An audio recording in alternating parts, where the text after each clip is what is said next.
Hello VC, it's John back again, and I'm just going to show some new releases and just some other stuff I had laying around. Now I put on my vintage UFO shirt. I don't know if you can see the back, it's nice, it's got the band and the tour dates. Mechanics, obviously. But we're listening to Spartan Warrior, it's 1983, Guardian Records. Nice Guardian label. And British, obviously, good working metal band. You can probably hear in the background. Hopefully it's not too loud. And I pulled this out the other day just because I haven't listened to it. And I figured I might as well show the second one. I believe they only have 2 records. And there's the second one. And what is the name of this one? It might just be called Spartan Warrior. Okay, the second one's the self-titled. And the only bummer about Spartan Warrior is there's no pictures, no inner sleeves, no pictures of the band at all, so I don't know what they look like. I could probably imagine what they look like, but no pictures of the band, so I have no idea. Maybe they all have mustaches, maybe there's one fat guy, maybe a bald guy, maybe a short-haired singer, but Spartan Warrior. But I just want to say, I'm a little slow with commenting on the videos, but I'm catching up and watching a lot of videos. And LJ and Greeno, man, oh man, you guys are inspirational with all that stuff. I wish I had more time and more money.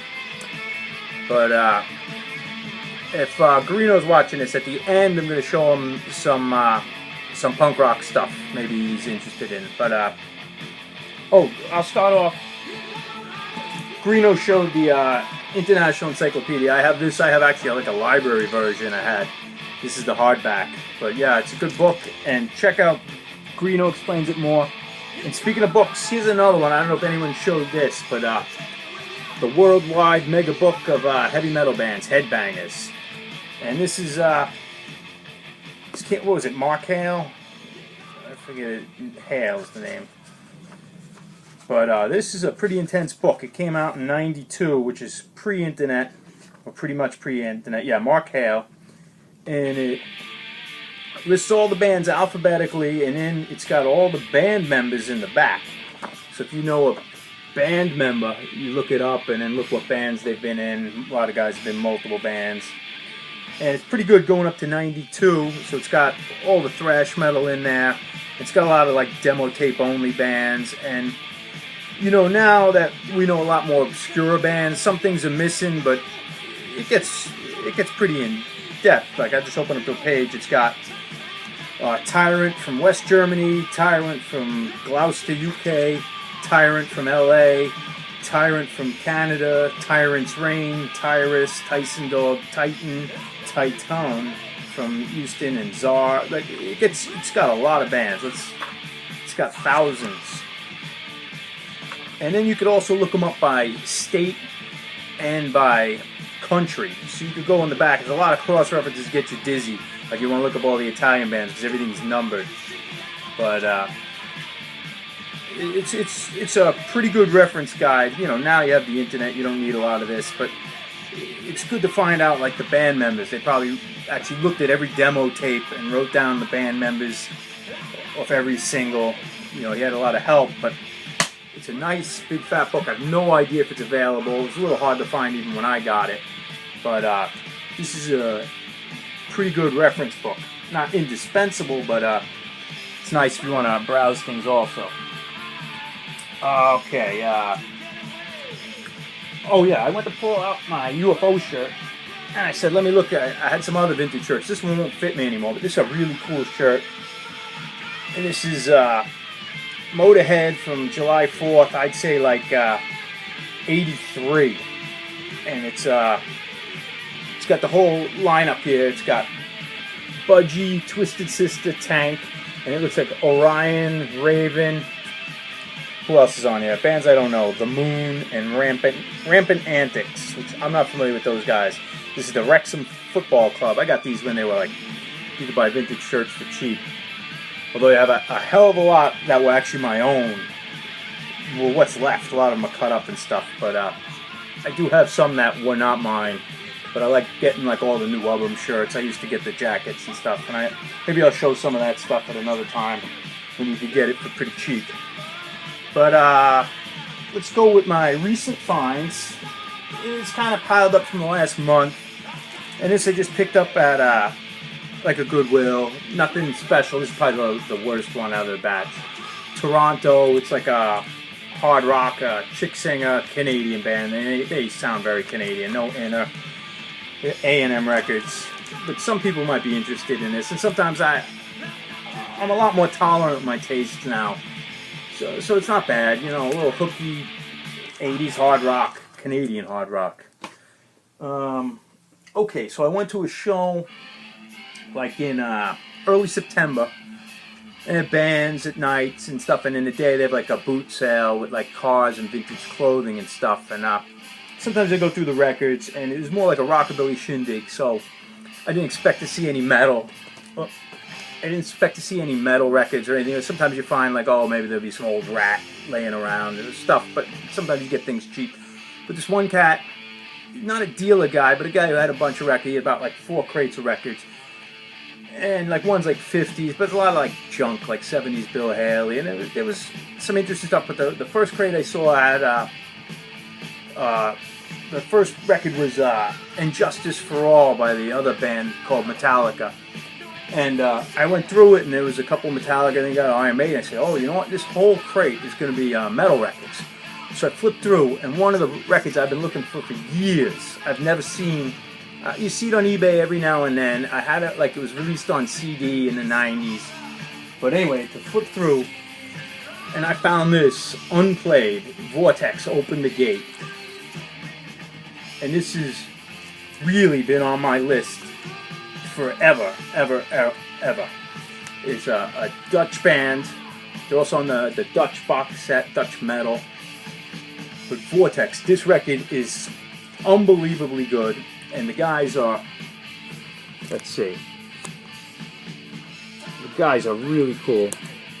The thing about them, they have this crazy singer who's got real fangs implanted, and he wears like a wig, and he's bald sometimes he has long hair, but if you've never seen it, and you guys probably have all seen it, but the Open the Gate video is probably the greatest heavy metal video ever made. Maybe the Thor video, I used to think that was the greatest video, but Open the Gate, I couldn't have made a better video like in my dreams.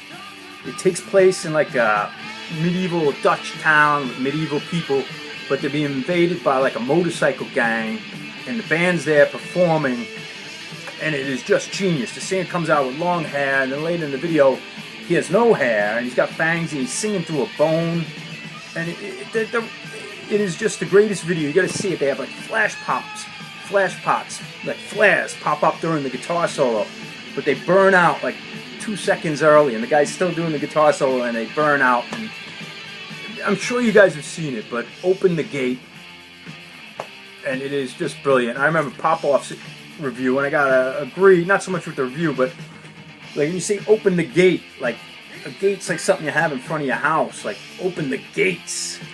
You know, it's really what it should be, but the translation, Open the Gate, you're thinking like this little gate to like a walkway to your house, like should be gates. But anyway, Horrible Dolls, Bastards, this whole record is solid, and they have one record before this, an EP called Metal Bats, and I have that on the reissue CD, and it's good. It's not as good as this. It's rarer, harder to get, but this record is absolutely stellar, Vortex.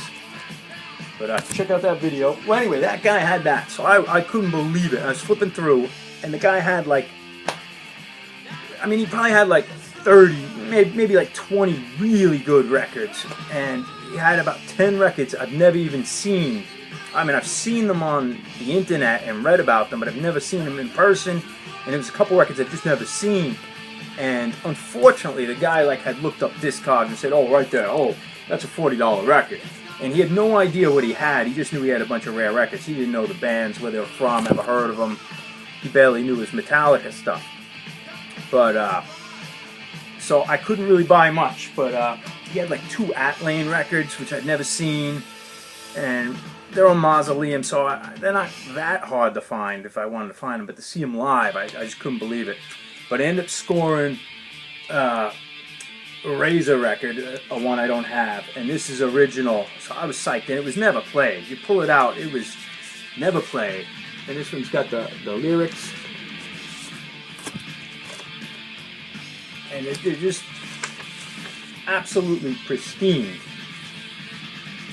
This one has a little ring wear, but it's like, it's not really ring wear, it's like it was in the crate. I guess it was from some stock from some record store that had shut down and been shut for years or something. At least that's the story you tell me. But it's like it was just pressed in the crate for so long. It's not like regular ring wear. It's not the, it's a little thinner sleeve. But anyway, I was psyched to get that. And I think there's even, is there? Yeah, there's even like the original order form. I know this is reissued, but I just don't see this stuff anymore. So I was psyched. I couldn't believe I got the Vortex. That made me like high for 2 days. That was a record I really wanted. I also got S.A. Slayer, Go for the Throat, the original. And I was happy to get that. That was a good one. Oh yeah, there's no lyric. There's nothing, but it never came with anything. San Antonio Slayer. So I was glad to score. Yeah, this is a really good record. I'm sure everyone knows it, but to have the originals unplayed, I was psyched. And then I got this. This is from Aaron, Metal Theologian, inspired me to get this. And I'm not going to talk about it because he talked about it enough, and you should go check out his videos. But Leather Nun. This is just a reissue, obviously. What else did I get? I have a lot of these probably been talked about. I'm just showing them off. Hollow Ground, the High Roller release, and I have the. I don't have the single, but I have those songs on all those new wave, British comp bootlegs from Japan and stuff. And then on the comps, I have the songs. But double record, which I did not listen to side 2. It was just practice versions of all the same songs, so there's really nothing new on here. I didn't know that before I bought it, but man, they sound great. And High Roller with the poster and the story and, you know, the book and all that stuff. But I'm sure people showed this. But this is as good as it gets with new wave British heavy metal. Really one of the best bands. I grabbed Sirith Ungol's second record. I did not have this, and I could have waited to get an original, but this one, it was just easy to get, and it sounds good, and it's got like the, I think the other one came with the lyric sheet, but this has like the lyrics and a little added story to the band, and then the lyrics, and it came with a poster, and this was on, was it Metal Blade, I think actually, yeah. Reissued this 180 gram, which makes no difference besides it takes up more room in your collection, at least to me, my opinion. But good record. And I was thinking of Sirith Ungol because I was looking at the book that Greeno did, and I just was briefly looking through it. I haven't really looked at this in a while, but if you look up Sirith Ungol, and this is 82, this book? Never mind, 82 or 83. It's Sirith Ungol, originally a 5-piece. Sirith Ungol released their own album in 1981. The album is a very nice gothic cover, but it has been described as the worst heavy metal album ever. Since the album was released, the band have improved. Frost and Fire, Liquid Flames, 1981. But that's the review of Sirith Ungol from Tony Jasper here. What else I got? I got this Saxon Unplugged and Unstrung, and I'm sure people have talked about it because it's from 2013. But this is an absolutely great record. I'm a big Saxon fan. The problem I have with Saxon is I never really stopped collecting Saxon. So all like during the 90s, and same with Motorhead. Like they're the two bands I followed after I stopped heavy metal. So I have all those on CD, and it kind of bothers me I didn't get those on LP. So I all have both those bands, like a chunk of this, if not all the Motorhead, but geez, a good amount of Motorhead I have, but only up to like 88, 89, and then it's all CD. I have like this many Motorhead CDs. I'm like, I probably paid full price for those. I should have got the vinyl. But so I really don't have the 90s Motorhead and 2000s Saxon and stuff on vinyl. Unfortunately, it's all on CD. But this is a really beautiful record. and it's got beautiful artwork on the inner sleeves, real Viking stuff. They look like computerized pictures, but they look really good. But it's got an acoustic side with a version of Frozen Rainbow acoustic. A lot of these are re-recordings. It's got a re-recording of Stallions of the Highway, and then it's got a whole bunch of orchestrated versions, and that's where it's at. It just sounds phenomenal through my speakers. And Crusader, really great version of Crusader, maybe the best one I know. I love Crusader. I remember when that record came out. That was like the new Saxon record, Crusader, and I loved the song, but that record was like a drop down. I really wanted to like it. I was a kid, and that song with the horses in the beginning, I remember hearing that like on the radio the first time that came out, and really digging it. But this Crusader makes it more metal and more just classic sounding, and with the orchestra in it, it sounds fantastic. And all these tunes, and there's some I didn't know. I'd have to look at some of the other records, but I don't remember Militia Guard, if that's off a record, and maybe Call to Arms. I just don't know those ones. Maybe I do. They're off like a couple of those albums. I don't know every track, but they put out some stellar records the last couple of years. But this is a great record, and the only bummer is, if you read the liner notes, I don't know, I'm not going to look for it now, but it's like says, thanks for... Oh, here it is. Let's see. Oh, yeah. Cover concept by Biff Byford. Artwork, booklet artwork, and band photo by so-and-so. But the problem is, there's no band photo, and there's no booklet. So I'm like, it's just for the CD, so I feel ripped off. Like, oh, I paid this money to get this double vinyl, and I didn't get the booklet or the band photo. So that's kind of a drag. I figured if I pay for the vinyl, I should get everything and maybe even more, but I guess they didn't have room for the booklet or a photo, or it just didn't work out, so I feel a little disappointed that I didn't get everything with this package. This should be the definitive package, not the CD. But that record is fantastic. I really enjoy that. I got great Running Wild record, one of my favorites. This I actually like. I like that they went pirate metal, and I like that term. But pirate metal, like, it's great. And this record I did not have on vinyl, but I know this record pretty much inside out. I love the old Running Wild records, but I like pirate metal. I think it's brilliant. So, like, you know, like Rockin' Ralph, like, you know how you have, like, day jobs, or you meet people, or your aunt or someone, and they say, like, oh, you play in a band, what kind of music you do? And, like, you try to describe, oh, we do hard rock, or, you know, I'm kind of rockabilly, I do punk, this or that, and you describe it like, we play pirate metal, and like, that is a great genre. But this is a fantastic record, and it comes with a map. You look for treasure and all that stuff. And that's that. What else I got? This is another one. I'm not going to go into it, but one of my missing Manila Road records, or reissue of Mystification. And I'm not going to show you this.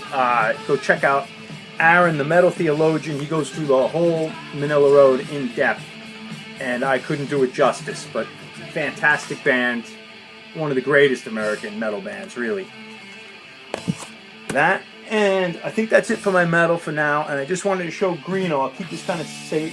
Why did I pull it? Oh, yeah. He showed Rave-up Records and was asking about Rave-up Records, so I kind of quickly pulled through. I might have got all of them. Maybe I missed one or two.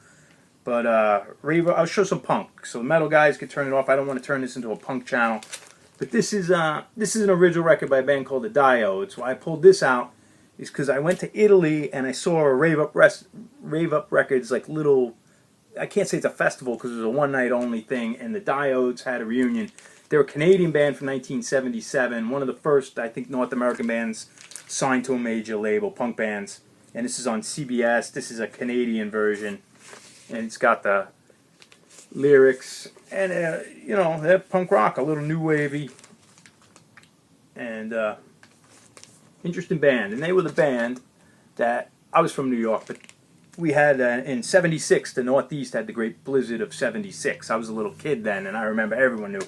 People died, the roads were shut down, and all the schools were shut for weeks. But this band was playing the the Rat in Boston during the blizzard of '76, and I think they got stuck in Boston and ended up playing the Rat like 3 nights in a row or whatever.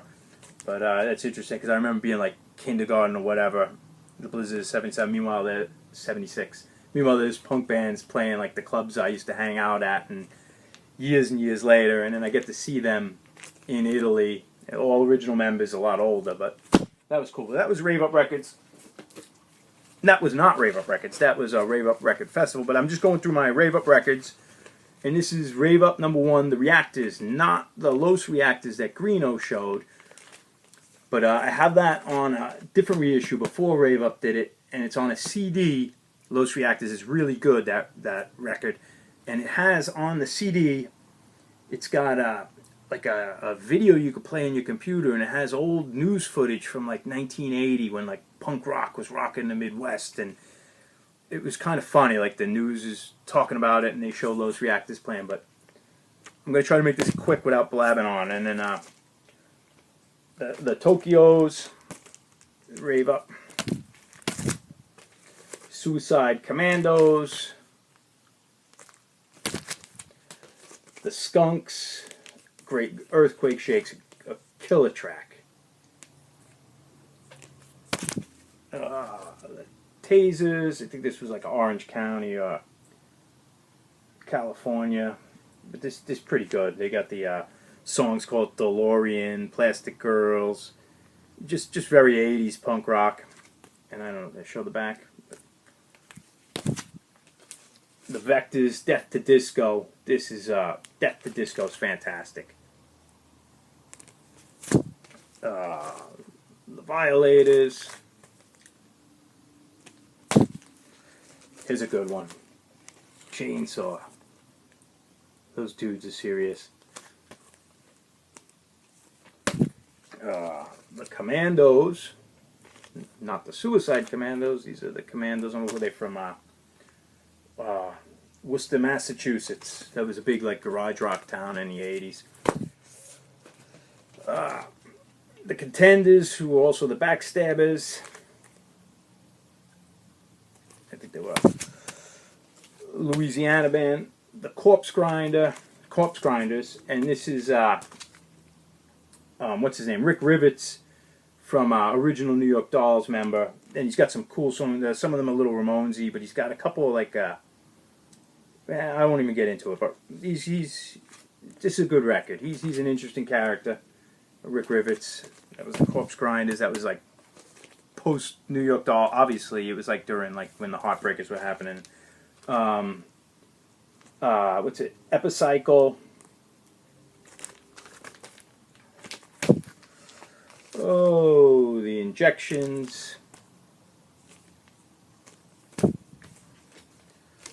The Lubricants. And this was a good California band. What was they had some Sissy is a Bitch. They got some good. This is a good tune, man. This is a good record. Oh, and the Penetrators. And the whole reason I felt like doing this, I just got home from seeing the new Scorpions movie, Forever and a Day, at the theaters. And so I was like, I got to do a video, because I was watching Greeno's like latest epic, 47 minutes. And I didn't have time to comment. I didn't even finish it. I got a couple minutes left on that. But I said, I gotta do a video. But I saw the Scorpions movie. It was a lot of fun. I can't say it's a great movie, but it was a lot of fun. It followed like their 50th anniversary tour, and it has some good old footage, but it didn't have the old music in there. Besides Lonesome Crow, it really didn't. It skipped it. Like basically everything starts at like '86, as you expect. But they did show some old footage, but not enough. I wish it was more of a documentary. But it was a cool movie. I mean, it's worth.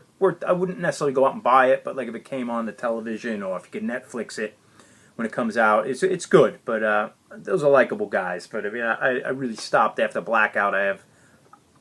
I've grown fonder of them nowadays. But really, in my prime, after Blackout, I had no use for them. But I respected them. They put out a lot of garbage, but you know, we all know the Scorpions, and they're a great band. I just like even looking at them, you know.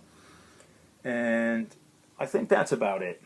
I don't know if I had anything else to show or whatever, but I'll make this one quick, and then I will get back into showing some other things another time. Thank you very much, and thank you for all the people who subscribe. I'm sorry I'm slow. I should get back to commenting more, but I am watching everyone's videos, and Aaron the Metal Theologian, like I have a lot of records, I know a lot about music, but now I have no idea the band, just showing, but I'm still enjoying it. But take care, guys. Bye-bye.